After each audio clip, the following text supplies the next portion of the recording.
Here we are in the wild card round. Of course, technically we're doing the stats and awards, but we probably will simulate to the divisional to see who we have to play. As of right now, looking at the playoff brackets, the Niners once again have to play the Vikings, the Cardinals versus the Falcons, and Washington versus Dallas. I will be honest with you though, outside of like Dallas, maybe Minnesota, I'm not really sure what Atlanta's looking like right now. Not the toughest of looking squads. Obviously, look at the other side. The Ravens, tough team. Chiefs, Chargers, Dolphins, Raiders even. Some tough offenses to stop. Maybe even the Titans, but we are a pretty good run defense team. But, yeah, the NFC's looking a little weak. We have the bye week, which is obviously great, so we don't have to worry about that for now. But we will learn who we have to face off against. In this video, I would say you see that Kenneth Walker cracked the top 10. Let's take a look at our team. So Lawrence Greer just under 4,000 yards, sadly, but 25 touchdowns, 9 interceptions. Great numbers there. 70% completion percentage, about 230 yards per game, which isn't great, but it happens. Also, probably doesn't help that maybe, do they count if he's like a holder? He was probably the number 2 for all those games with Hikaru. 112 passer rating, though. Really good stuff there. Average yards per attempt, just under 10, which is fine. 87-yard long, sacked 26 times, which is actually pretty good for this offensive line. Running numbers, Kenneth Walker, not maybe used to, being this low, which is kind of crazy to think, but it is true, right? This is a down year for him. 1,900 yards the first season, 1,800 yards the second season, but you can see his carries have kind of decreased, which is a good thing, because the whole ultimate goal is to win the Super Bowl, so we don't need to run him into the ground to do so. That's A-okay with me. Obviously, the touchdowns are still there. The yards per carry is just as good as the first season, when he was a rookie. The fumbles are way down, which is great, compared to the first year, obviously. Yards after contact, you look at the average yards, per, the carries and all that, just the same. The longest run is a lot lower, but that's fine, as, it's all about the blocks in that situation anyways. Receiving is on par for, all of his other stuff. So it's not like he dropped off. He just got a little bit less carries, which obviously is great because, gives him a better chance to not get injured. Metcalf, another guy that probably, compared to last year, I'd imagine a little bit down, right? Yeah, about 100 yards less, 2 touchdowns less, more catches, which means less yards per catch, which, maybe teams are just playing them differently. Obviously, the run after catch, about 200 yards less this season, but that's fine. Obviously, he had a pretty good year. Fance, 1,119 yards with 5 touchdowns. The rookie Patterson, over 1,000 as well. 8 touchdowns, really good stuff there. Moore, sadly, a couple of injuries this year. Definitely, dropped his numbers off, but still better than last year. 0 touchdowns last year. Obviously, this year with 5 of them. Long is only a 35, but obviously he is a slot guy. Jacobson came away with some decent yards. Obviously, we already taken a look at Kenneth. A lot of youngsters on this offensive line, obviously, and I think they did a pretty good job. Nobody was in the double digits. What else could you really ask for? Defensively, 3 guys with 100-plus tackles. Sack total, 16.5 for Nwosu, 13 for Mafe, 10.5 for Oliver, which is really surprising because this dude is always injured. It says 17 games played, but he's literally always injured. Red, who doesn't even always come in, had 9 sacks. Davenport, like we talked about, this guy is the reason why the regression for Dev is coming on, because, he's just not playing like a superstar, at all. He just isn't. Tackles for a loss, Mafe's a god, and Nwosu's pretty good. Red, he has had a year. And yeah, like we said, look at Davenport. He's basically useless, yet he's a superstar. Woolen, with those 2 interceptions last week, got back into the double-digit category with 11. Jamal Adams and Sidney Jones with 6 apiece. 3 apiece for Diggs and Alexander. Then Kalen Barnes, only 2. If I'm not mistaken, he kind of came on strong last year and had quite a bit. Only 4, actually, so maybe I'm wrong, but, playing his role pretty well. What was Woolen's numbers last year? Because, at times it kind of seems like his numbers are dropping a little bit. 9 last year, so, averaging over double digits every single season if you balance the averages, which is pretty absurd. Tackles are a little bit lower, which is usually a good thing because that means that, he's probably allowed less catches. 16 deflections. He's kind of him. Kicker Myers only missed 1 kick. Extra points, none. But if you miss one, typically you don't win Best Kicker award, sadly. Dixon, 48.1 yards per punt, which is not a, power or accuracy problem. Just a, directional punting kind of thing. Caldwell, over 1,000 kick return yards with a touchdown. And then 365 yards punt return-wise with a touchdown. He's him. Before we go into the stats, or the awards, let's go into the season stats. As we see, Mac Jones is the number 1 yards guy in the league. Who is the number 1 touchdowns? Joe Burrow, but Mac Jones right on his tail. That is kind of crazy. Completion percentage of 66%, just under 300 yards per game, 104.2 passer rating, 8.4 yards per. So you can see the yards per attempt. Greer is definitely a bit higher than the rest, which it helps having all that speed out there. Ritter, really surprising numbers. Burrow, obviously good. Derek Carr, pretty good.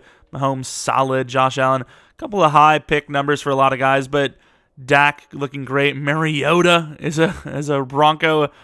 Some pretty interesting numbers here. Russell Wilson still in the league with the Dolphins, 35-9 touchdown to pick ratio. Greer, you can see, not bad though, because once again, he didn't play every single game. You can see the snaps is about 200 less than the rest, yet above Jalen Hurts, above even Herbert, above Trey Lance. It's pretty impressive stuff. Looking at the touchdowns and all that. Who had the most interceptions? Matthew Stafford with 21. Hikaru, 19 for the Panthers. Unbelievable stuff. Or the Panthers aren't in it, right? They're not. Rushing numbers, Kenneth Walker cracked the top 3, of course, his yards per carry. A little bit less than Derrick Henry and Christian McCaffrey, but to be in the top 3 with those guys is pretty elite talent, right? It's pretty elite. Josh Jacobs, though, kind of doing it better than anyone with the best yards per carry. Average. Dobbins, not super great. Jonathan Taylor is with the Saints, and he's looking pretty good. Lamar Jackson, over 1,000. I don't usually see those kind of numbers. That's impressive. Quarterback getting over 1,000. Some pretty interesting numbers. Justin Fields with about 600.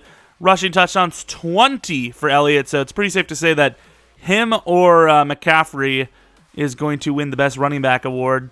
Hopefully, Kenneth Walker is in the top 3. Because, once again, touchdowns do play a lot of factor. Let's not talk about most fumbles. Let's not talk about it. Who had the longest run? Kyron Williams. Was that against us? Dude, please don't tell me that was against us. Yards after contact, the number 1 in the league is Walker by a good margin. Broken tackles in the top 10. Eckler with 62 broken tackles. Kind of crazy. Cooper Kupp, the number 1 yards guy. CeeDee Lamb, Justin Jefferson, those names all around him. Had the most catches. He had the most touchdowns as well. Another Triple Crown winner for Kupp. 2 now in his career. Easily, I would say, cementing himself as a Hall of Famer at this point.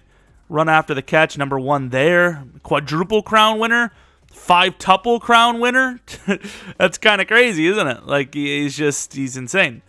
The long went to Odell, but Fance, last game, number 2. Pretty impressive stuff there.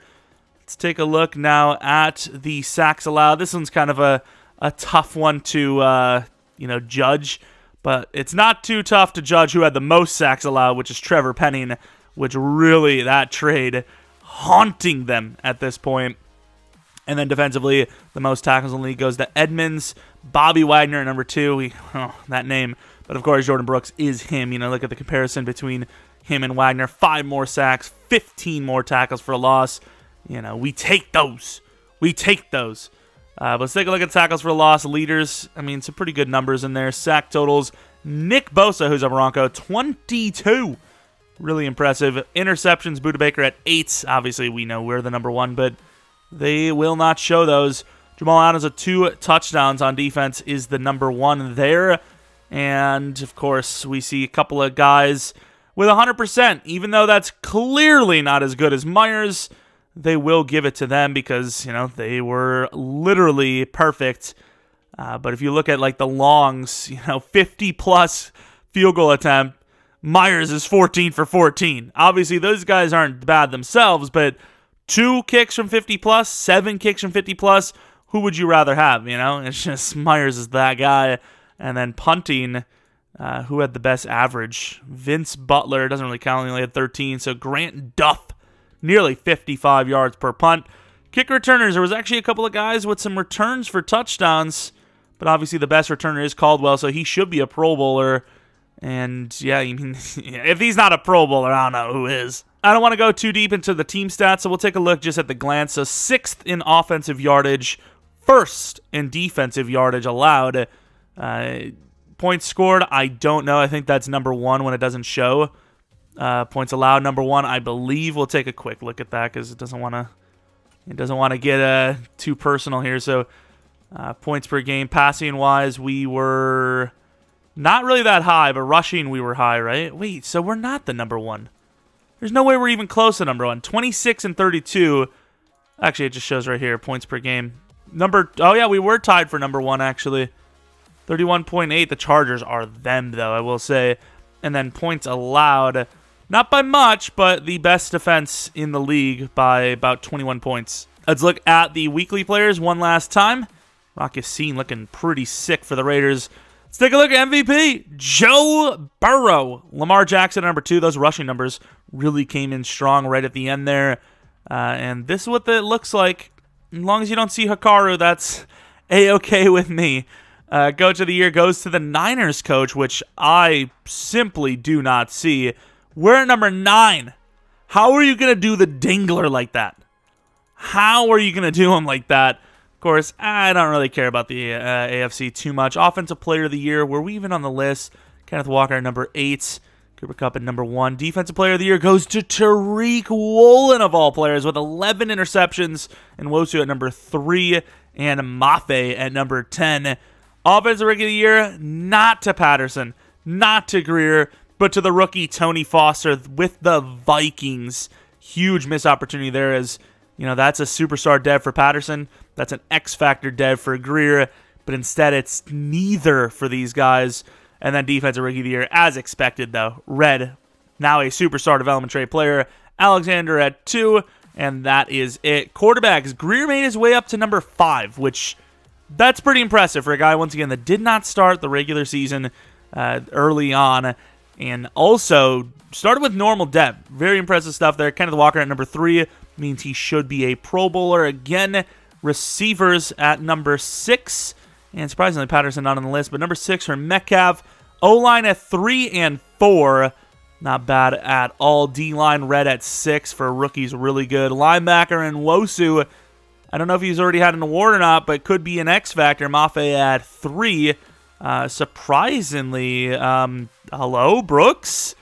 Don't tell me Brooks isn't a freaking Pro Bowler. Obviously, it's hard to tell because these are all edge rushers, but excuse me?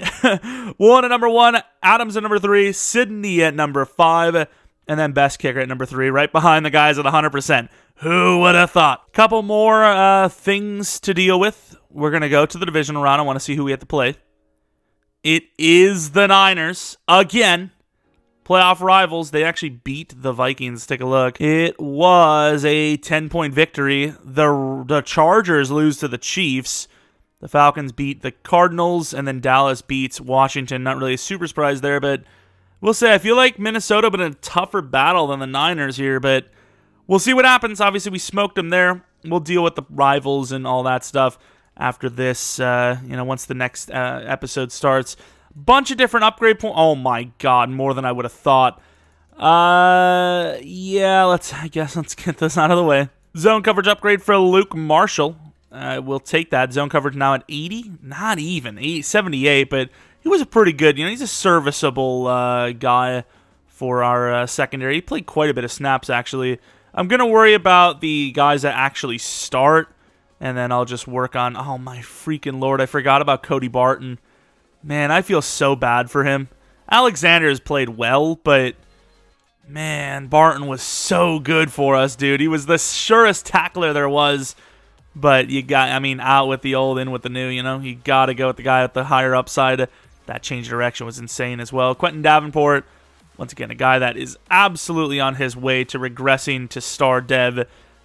Cross, he's a lineman. Who cares? Mafe, speed upgrade. Speed rusher upgrade. Probably will get a speed upgrade too. I'm just feeling it. And there it is. Speed with an agility. 2 to finesse, which is beautiful. Almost 90 speed now. He is absurd. I think it's safe to say we should probably work on block shedding for him now. And since I already clicked on cross, you sneaky bastard. I suppose we'll go with agile style. Good old agile blocking. 82 overall now, which is, we needed that run block finesse. It's the only thing not in the 80s.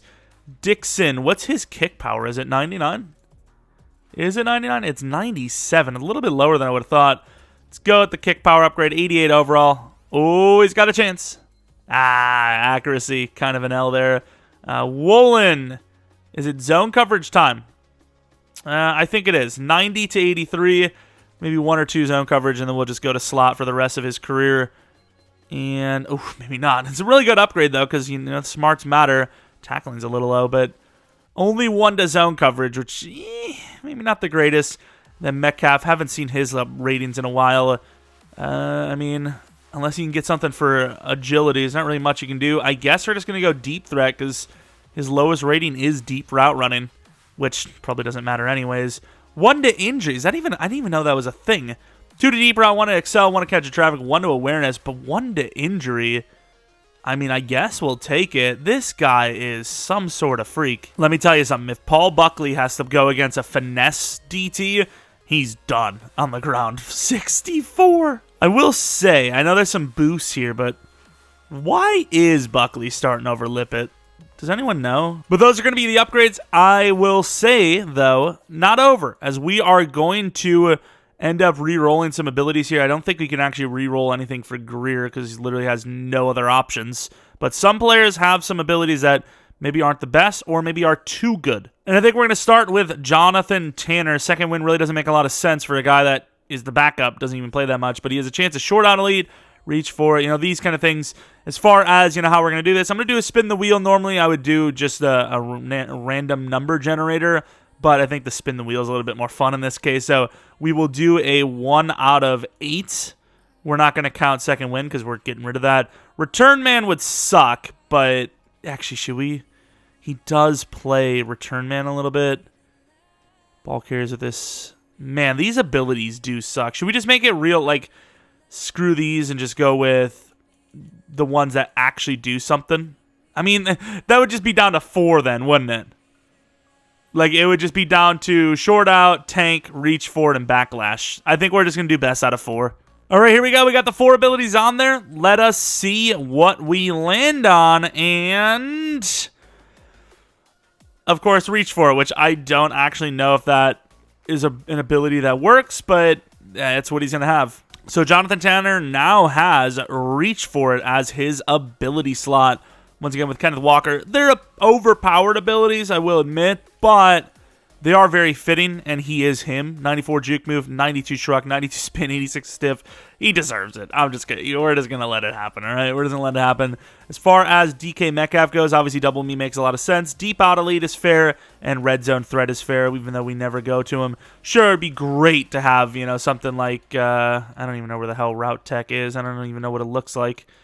Route tech, it's so overpowered, but I think Metcalf is fine as is, and then the other guys all have star dev. No one on the offensive line. Davenport, he's not really much of a starter or a good player, perhaps, or per se, but I think we can add some abilities here and, maybe restart. Do we actually want to put recuperation on? Maybe that's why he's always injured, but we'll slap some abilities on here. All right, here we go. 6 abilities. As far as which one is the best, honestly, probably defensive rally, I think, because it would help everyone, and he's not really the best performer himself. But here we go with his slot.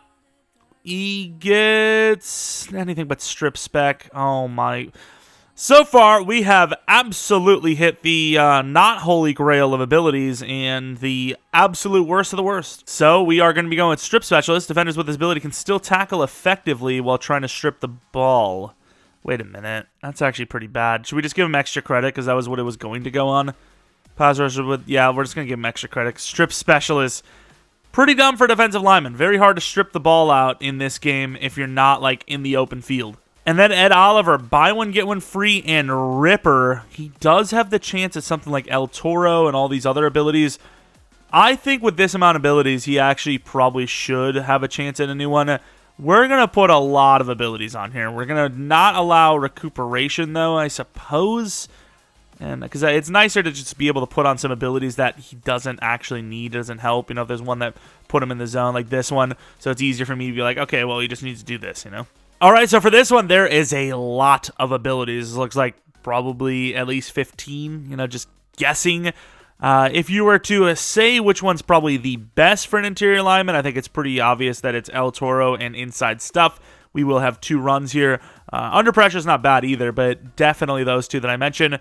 2 shots at El Toro, which could make Ed Oliver a beast, but he also could suck after these spins. Let's see what we've got. El Toro, come on. What are we looking at? Oh, just past El Toro. Shakir. Reach Elite's pretty good, actually.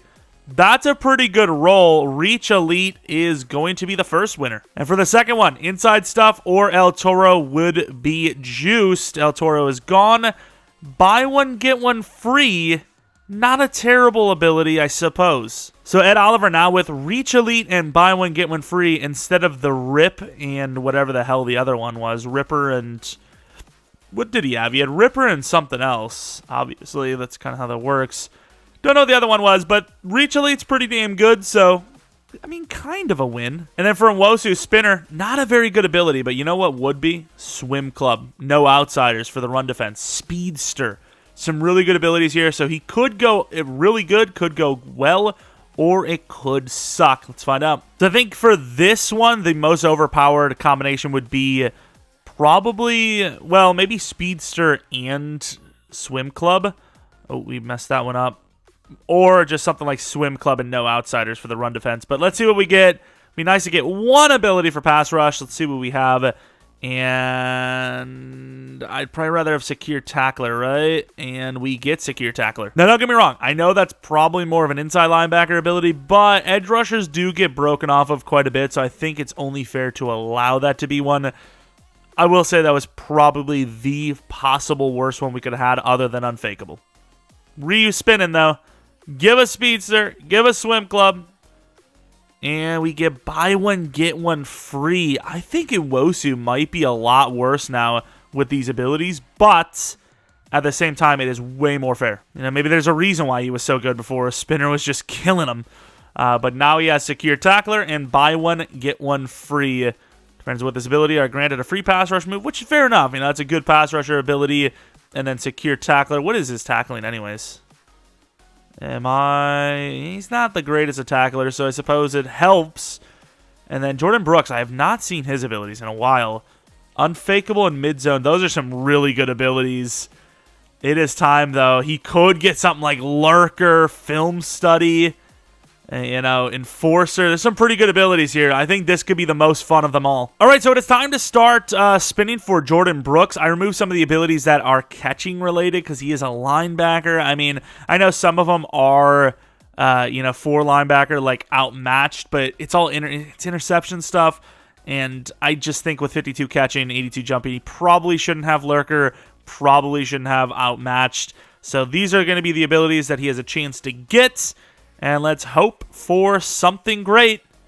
Mid-zone KO's busted. So is Secure Tackler. That's a win. So I think he already had mid-zone KO. So right back to mid-zone KO for Mr. Jordan Brooks. There are obviously some pretty fun hit stick abilities in here. So let's see if we can land one of those. Out of my way. Also not a bad ability for a linebacker, which will make it where defenders with this ability will frequently attempt and win impact blocks against receivers, tight ends, and running backs. So if he's blitzing, whatever it may be, not bad. We now move on to Boye Mafe, who has a bunch of abilities himself. Maybe you get Speedster, maybe you get Swim Club. What did Nwosu end up with again? Like buy one, get one free and some tackling thing? All right, here we go. About 10 abilities on this one. Hopefully we get Speedster or Swim Club at some points. Not Secure Tackler, dude. Once again, we have missed a lot of tackles this season on players. Secure Tackler it is. Come on, Swim Club, Speedster, buy one, get one free. Any of these pass rush abilities, which, no outsider is really good for stopping the run, but I will admit, not great for pass rushing, sadly. It is now Sidney Jones's turn to get some upgrades, which... there's a couple of bad ones in here, like Strip Specialist, Bench Press isn't that great anymore, and Unfakeable, but everything else, pretty good for him. Can we get some sort of route one? Give us deep. Give us deep. Please. Oh, barely into the deep route KO, which he already had. That is really good for him specifically, who gets tested more than most. Let's take a look at his second ability now, which looks to be bench press. Or short route KO. So we finally got an absolute juicer for luck. You know, we've been kind of unlucky in this one. That is a really good ability set. He now has better... defenders with this ability force more catch, tackle, knockouts in man-to-man deep, and more catch knockouts less than 10. So, looking at the description, it's actually nowhere near as good as mid-zone or flat-zone KO, but it is what it is. Still good. And then Tariq Woolen has had inside shade and flat zone, which in fairness, flat zone's pretty busted. So if he loses these, could be bad. We are first going to start with Tariq Woolen's X-Factor ability, which are going to be these four. I don't think Selfless matters too much for him because he's a corner. Universal coverage, a pretty solid one, but once again, these X-Factor abilities don't really come into play too often. And now for his two abilities, let's see what he lands. Obviously, that short route or flat zone KO is pretty big. Almost got it back. Instead, it gets mid-zone KO, which is pretty busted. And for the second ability, mid-zone KO mixed with... No way he gets flat zone as well. Inside shade, which is also pretty busted. Not bad at all. We now move on to Diggs, who has a lot of options. We removed a few of them, like Deflator and the Out My Way one, where he's got a... No, not Out My Way. Yeah, Out My Way, where he has to, like, win impact blocks against receivers and all that. He's tiny. He's kind of small. So we're hoping for something with deep coverage, obviously, because he's always playing deep. What are the odds? Deep route KO. Is that even the one that's good, though? Deep route KO is... it's just more knockouts, which is good, but you'd rather have, like, deep route zone KO, I think, where you react faster. And... that is busted.